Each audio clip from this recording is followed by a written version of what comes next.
There is also rabbit. Look at this, guys.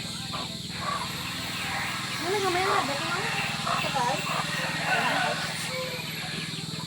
Not so much rabbit right now because it's dead already.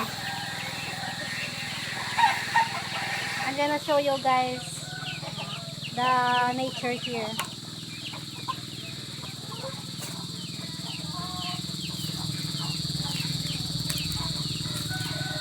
So this is the life in the province where you can relax, enjoy, just chill. Yeah! Look at that, guys. The view. Wait.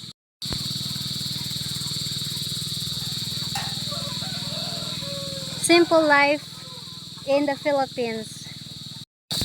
You can also plant vegetables and of course you can plant and grow here, especially rice.